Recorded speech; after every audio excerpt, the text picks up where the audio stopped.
How are you? Today, as I said, we will be studying agreement of the verb with the subject. Now, you know what the subject is.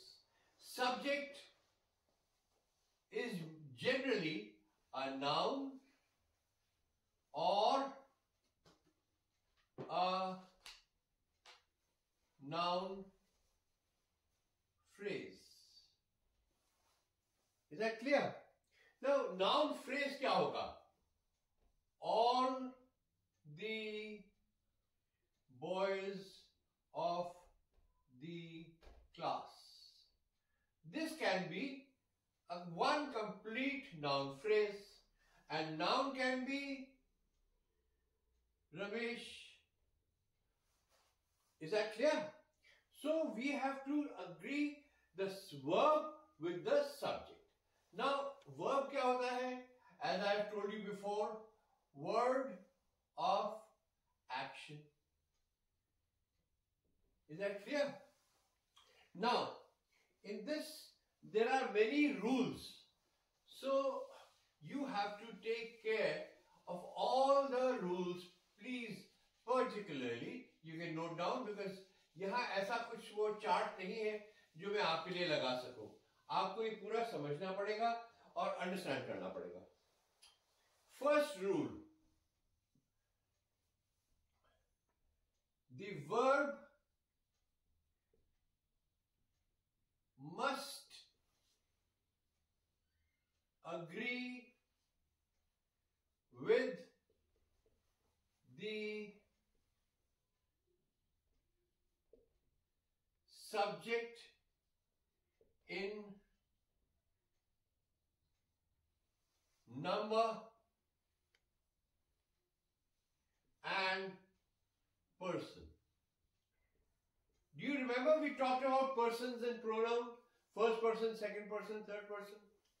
And number. What is number? In English language, number is singular and plural. And person is first person, second person, third person. So first person में फिर again मैं रिटीरेट कर रहा हूं आपको. First person में आता है I और we. सेकेंड पर्सन में आता है ओनली you और थर्ड पर्सन में आता है he, she, it and they. Clear है? तो ये पर्सन्स होते हैं और ये नंबर होता है. तो जो भी हम सेंटेंस लिखते हैं उसमें हमारा जो वर्ब है वो सब्जेक्ट के साथ कनेक्ट करना चाहिए और सब्जेक्ट के साथ अग्री करना चाहिए. ये ज्यादा क्लियर आपको जब होगा जब मैं एक सेंटेंस आपको लिख के बताऊंगा. अभी ये आपको समझ में आ गया होगा, आई एम श्योर. इसमें एक सेंटेंस लिख के बताता हूं मैं आपको तो आपको पता चलेगा.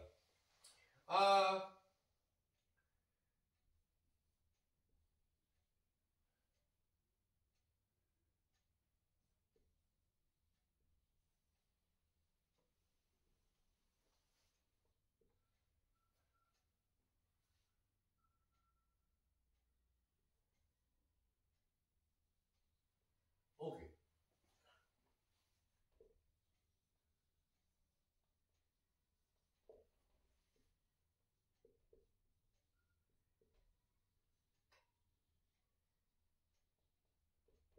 Now, this is a very plain and simple sentence.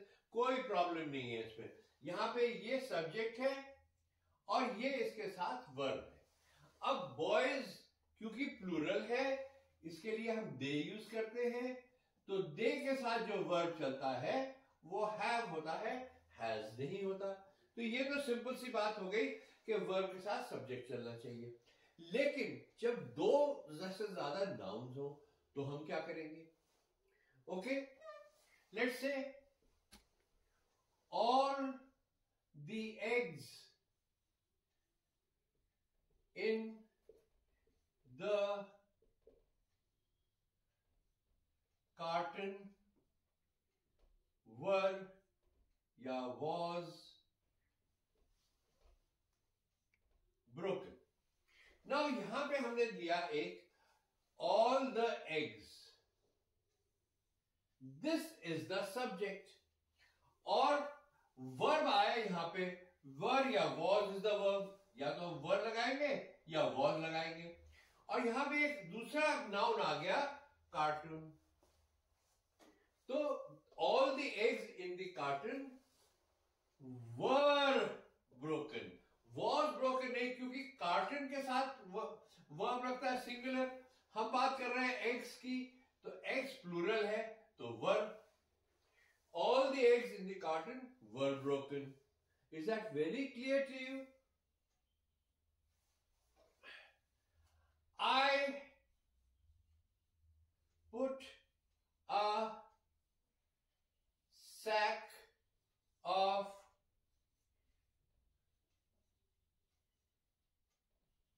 potatoes.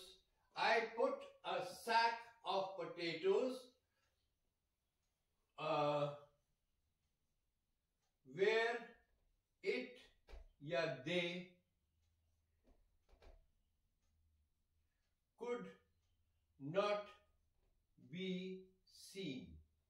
Now यहां पे हम क्या किसकी बात कर रहे हैं? A sack of potatoes. इसकी बात कर रहे हैं, ये सब्जेक्ट है. और where it could be, जहां पे वो पोटैटो, सैक ऑफ पोटैटोज की बात नहीं कर रहे, हम सैक की बात कर रहे हैं. एक बोरा है पोटैटोज का, जो उसको मैंने वहां रखा जहां वो देखा ना जा सके.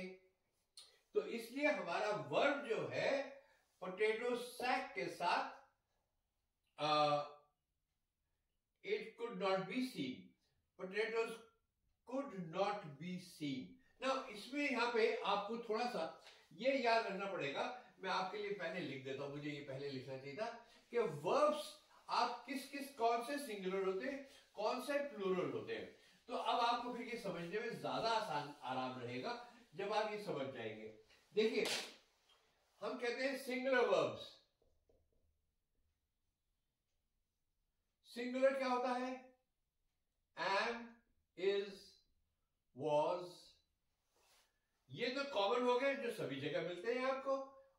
प्लूरल क्या हो गया? Are, were, have. इसमें हैज भी आ जाएगा, ठीक है. लेकिन इसके आगे जो सिंपल प्रेजेंट टेंस में होता है, आप कहते हो ही प्लेज. तो इसका मतलब verbs ending with S are singular. We play. तो verb ending without s are plural. ये बात अगर आप ध्यान में रखेंगे तो आपको ये टॉपिक पॉइंट नंबर 1 समझने में बिल्कुल भी दिक्कत किसी तरह की नहीं आएगी. Now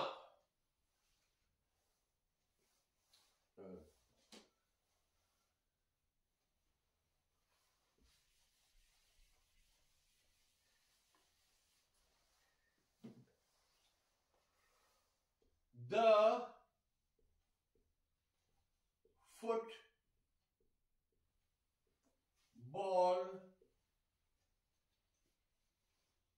players in the stadium live in a hostel. देखिए अब यहां पे फुटबॉल प्लेयर्स इनकी बात कर रहे हैं हम, और यहां पे क्या आया? दूसरा नाउन आ गया स्टेडियम. ये फुटबॉल प्लेयर्स कौन सा नाउन है? प्लूरल. बिकॉज प्लेयर्स है, प्लूरल है ये. और स्टेडियम क्या है? सिंगुलर है. तो वर्ब जो आया वो आया लिव. और मैंने अभी आपको बताया था कि play verb without an S is a singular verb. तो लिव प्लूरल वर्ब. तो प्लेयर्स के साथ क्या आएगा? Live. Plural subject, plural verb.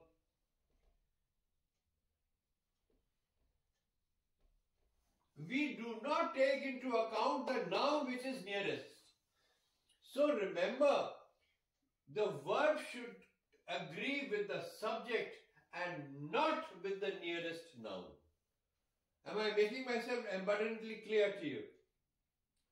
Now, we go on to the second page.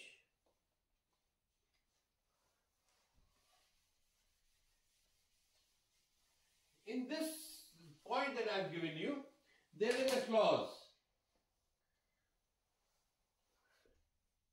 If two or more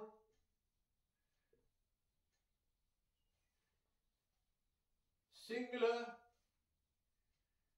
nouns are joined by and, the verb will be plural. So क्या हुआ इसमें? Example क्या हुआ? Ram and Ramesh live together. तो यहां पे राम एक subject है, रमेश दूसरा सब्जेक्ट है, and it is joined by and, तो वर्ब क्या होगा? प्लूरल, क्योंकि ये और ये मिला के प्लूरल, दिस प्लस दिस मिला के प्लूरल हो जाते हैं, तो प्लूरल होगा। क्लियर सो फार? देखिए ये थोड़ा सा समझने वाला सब्जेक्ट है, थोड़ा सा इस पे आप ध्यान दीजिएगा। Do not be in a hurry to overgo it. इसको रिपीट कर करके अगर आपने करना हो तो बार बार करिएगा, बार बार पढ़िएगा। अब ये एक रूल बनाया, इसके एक्सेप्शन में भी है एक चीज। एक्सेप्शन में क्या है? But if a man has two roles to play, the verb shall be singular even if the two words are joined by and। अब इसका एग्जाम्पल लीजिए, तब आपको ये बात समझ में आएगी। अगर एक आदमी के दो रोल होते हैं, आपने पिक्चरों में देखा होगा, दो रोल होते हैं लोगों के। अगर एक आदमी के दो रोल हो तो, और वो दोनों साथ साथ लिखे जाएं, तो वर्ब फिर भी two words are joined by and, the verb will be singular. Is that clear? Example: my father and teacher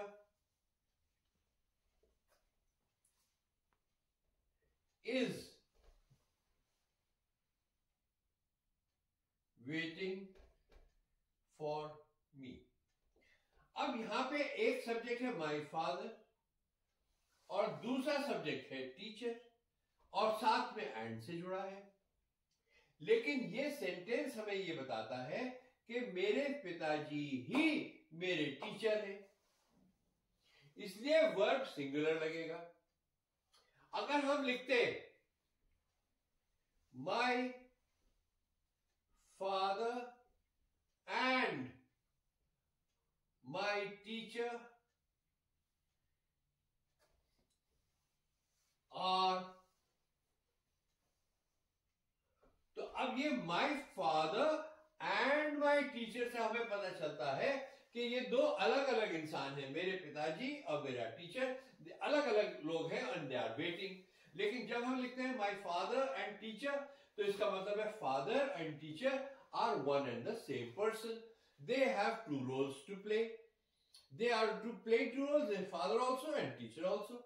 Now इसी में हम अगर कहें, ये आपको मेरे ख्याल में क्लियर हो गया होगा, अगर हम यहीं पे कहें, मैं आपको ये बहुत ज्यादा क्लियर कर देना चाहता हूं क्योंकि ये आगे जाके बड़ी प्रॉब्लम क्रिएट करता है।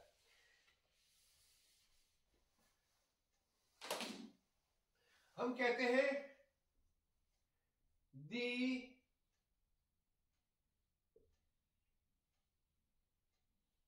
accountant and the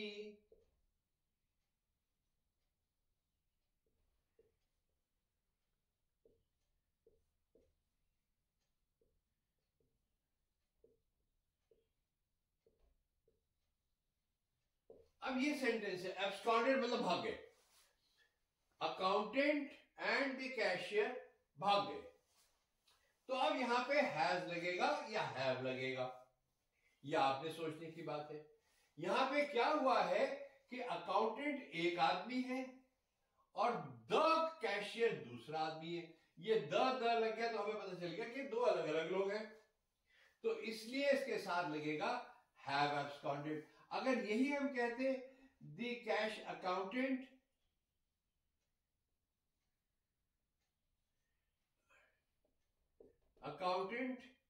and cashier, फिर हम कहते हैं हैज एब्सकॉन्डेड, क्योंकि फिर ये सिंगुलर हो जाता।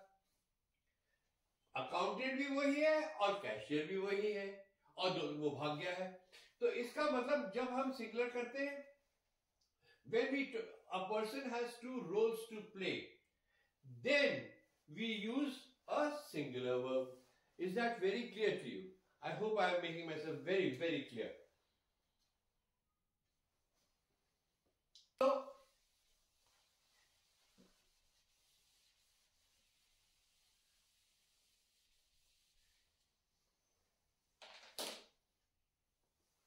also if two nouns or nouns joined by and give one meaning to the mind, then also the verb is singular.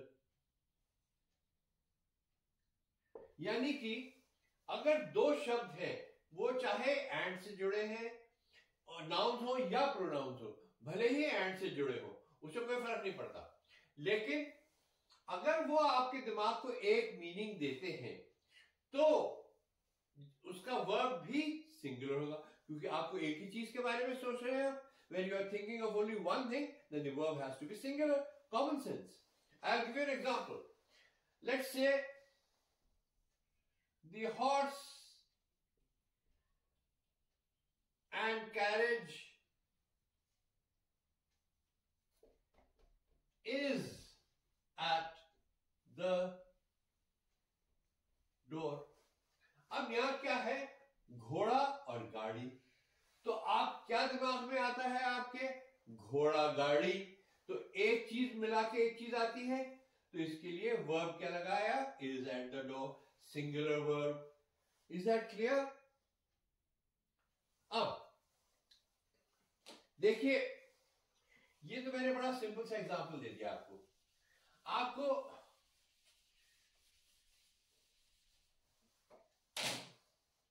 दूसरा एग्जांपल, the house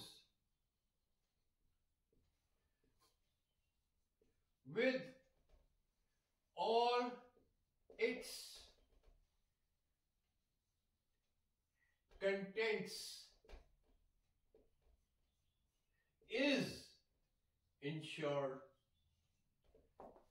अब यहां पे हाउस एक चीज है, हाउस, लेकिन उसके साथ इसके कंटेंट्स भी है। कंटेंट्स प्लूरल है और हाउस सिंगुलर है, लेकिन हमारा सब्जेक्ट क्या है, हमारा सब्जेक्ट है हाउस। तो उसके साथ जो भी चीज लगेगी वो उसके साथ संलग्न है, तो इसलिए हम सिंगुलर वर्ब यूज करते हैं. Is that clear? Now next rule, we come to the next rule.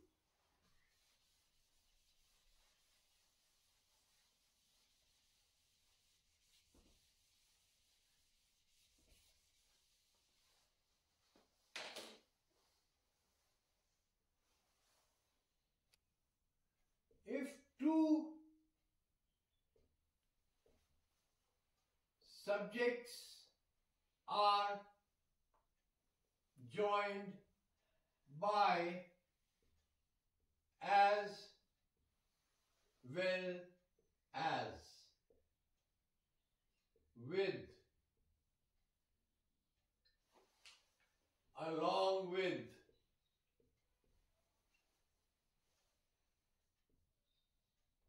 together with, one more word, etc. Then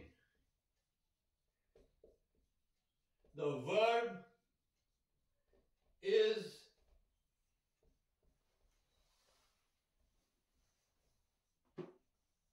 singular, because as well as, with, along with, together with, they all to connect to the sentence together, and that is included in the first word. जैसे फिर जगह board छोटा है, बड़ा board करना चाहिए. I'll try and get a bigger board. ठीक है, तो यहां पे हम क्या करते हैं, जैसे let's say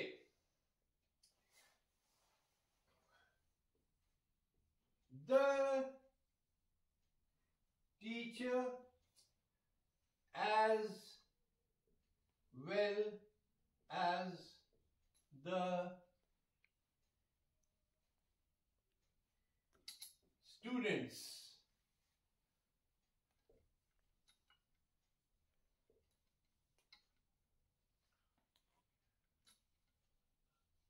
now. The teacher as well as the students has gone out. See, what happens is the teacher और उसके साथ कंजंक्शन क्या लगा है, as well as is the conjunction. तो ये है सिंगुलर और ये है प्लूरल, तो इसके साथ हम लगाते हैं has gone out. Now it may appear very incongruous, अजीब सा लगता है, ये लिखिए ऐसे. तो इस केस में हम क्या करते हैं, the students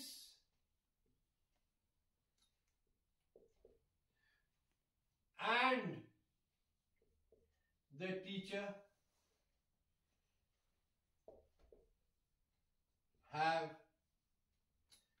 gone out, because the first is subject is a plural, तो उसके साथ have लगेगा. राइट? सी हम अपने आप को, एक्चुअली सेंटेंस ये गलत नहीं है, बट आपको लगता अजीब है, अजीब सा लगता है बोलने में, इसलिए आप कहते हैं. इसी तरह से जब हम किसी एक चीज का नाम लेते हैं जो इन इटसेल्फ प्लूरल है, उसके साथ लेकिन चीज एक ही है और लेकिन नाम प्लूरल है, तो हम उसके साथ भी वर्ब सिंगुलर लगते हैं. जैसे आप लोग सब जानते हैं, everybody knows that the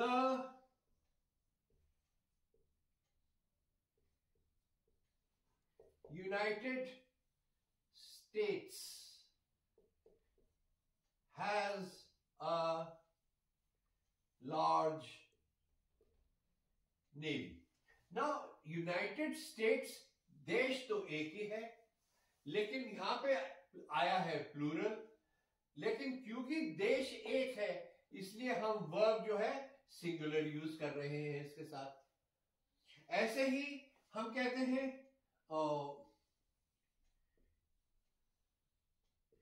Gulliver's travels was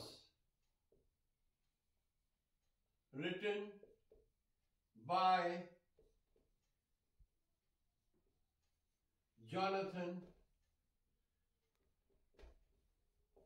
Swift. Now Gulliver travels एक किताब का नाम है. यहां आके भले ही प्लूरल लगता हो, लेकिन किताब तो एक ही है. अब किताब क्योंकि एक है तो इसलिए वर्ब इज सिंगुलर. यहां तक ये क्लियर हो गया? कहीं कोई डाउट है? आइदर और, नाइदर नॉर. नाउ आइदर और नाइदर नॉर, ये जनरली हमेशा they talk of one person. या तो ये या वो. और नाइदर नॉर में ना ये ना वो. तो जब भी बात हो रही है हमेशा एक ही आदमी की बात हो रही है. और जब एक ही आदमी की बात हो रही है तो नॉर्मल है कि वर्ब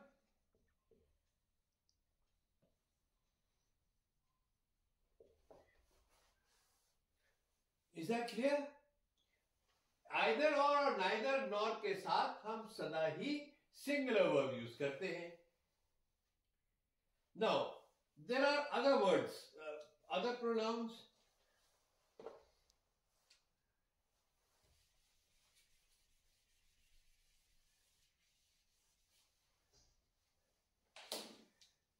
हम कहते हैं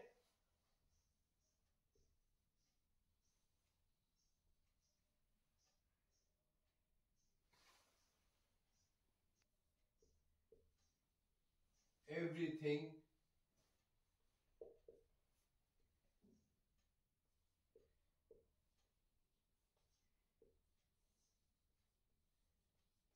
इन सब के साथ हम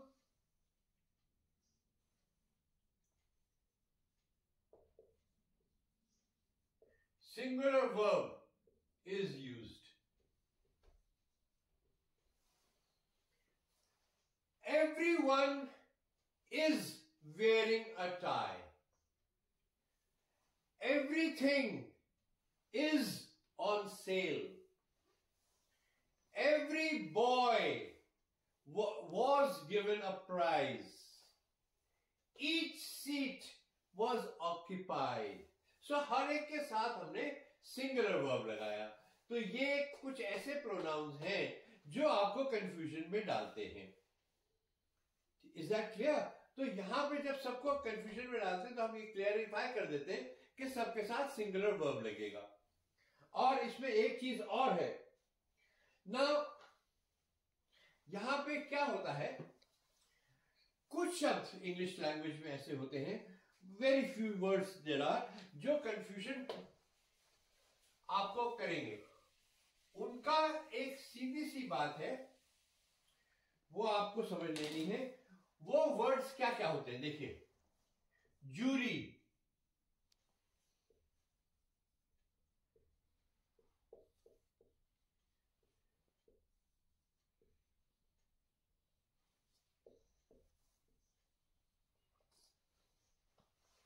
ऐसे ही कुछ और कलेक्टिव नाउन्स होते हैं, ऐसे ही वर्ड्स होते हैं जो आपको बहुत ज्यादा कंफ्यूज करते हैं. हम ये देखिए, जूरी क्या होता है? इट्स अ पैनल ऑफ जजेस. 5-7 जजेस होते हैं. कमिटी में 5-7 लोग होते हैं, इकट्ठे होते हैं किसी चीज को डिसाइड करने के लिए. ऐसे ही काउंसिल में और ऐसे ही फैमिली में. अब जब हम इन जूरी के बारे में बात कर रहे हैं कलेक्टिव, तो हम सिंगुलर वर्ब यूज करेंगे. The jury is discussing the case. तो यहां पे आया, पूरी जूरी को 5-7 आदमियों को हमने दिमाग में एक समझा, तो हमने एक कहा, इज सिंगुलर वर्ब लगाया. लेकिन अगर हम कहते हैं the jury are casting their votes. अब जूरी ने क्या करा कि फैसले पे नहीं पहुंचे, तो उन्होंने अपने अपने वोट डालने शुरू करे. कौन कहते हैं कि इसको फांसी होनी चाहिए, कौन कहते हैं इसको फांसी नहीं होनी चाहिए। तो अब वो सेपरेट सेपरेट इंडिविजुअल हो गए क्योंकि उनकी सोच अलग अलग हो गई। तो अब हमने यहां पे उनके लिए वर्ब यूज किया are. Is that very clear? तो यहां पे ये सब चीजें सभी के लिए, क्योंकि ये ह्यूमन है, जो काउस का हर्ड है उसके बारे में ऐसा नहीं कह सकते, फ्लॉक ऑफ बर्ड्स के बारे में ऐसा नहीं कहेंगे, प्राइड ऑफ लायंस के बारे में ऐसा नहीं करेंगे। लेकिन यहां पर इन चीजों के लिए हम जो ह्यूमन से कंसर्न है उसके बारे में वी हैव अ कंफ्यूजन। तो उस कंफ्यूजन को क्लियर करने के लिए हम ये यूज करते हैं। Now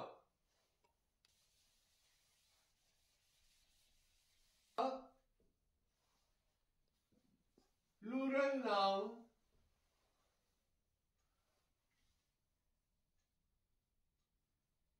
denotes a specific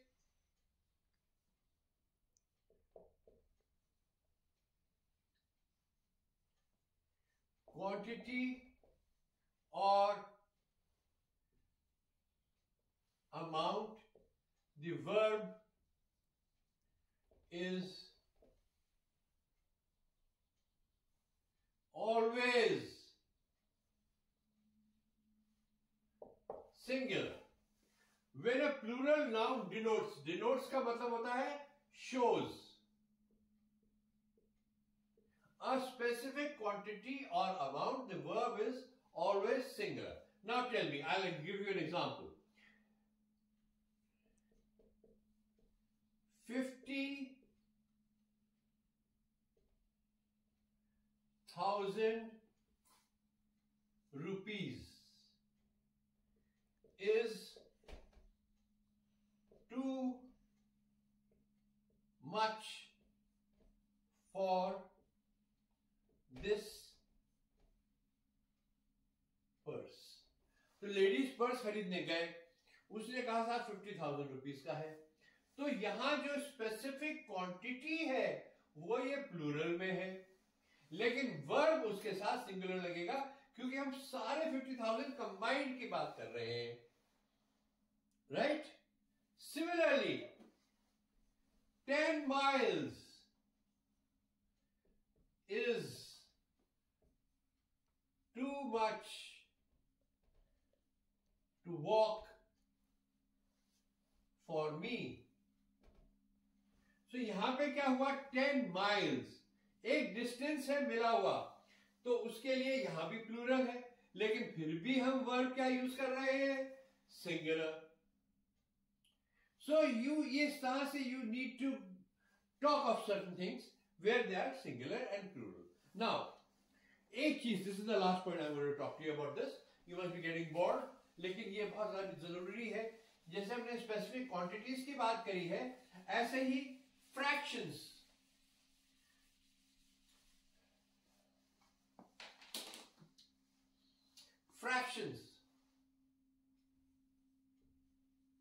when we talk of fractions,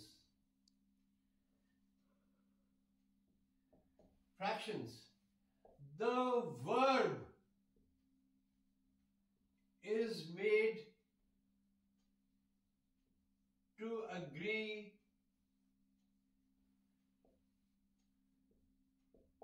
with the word after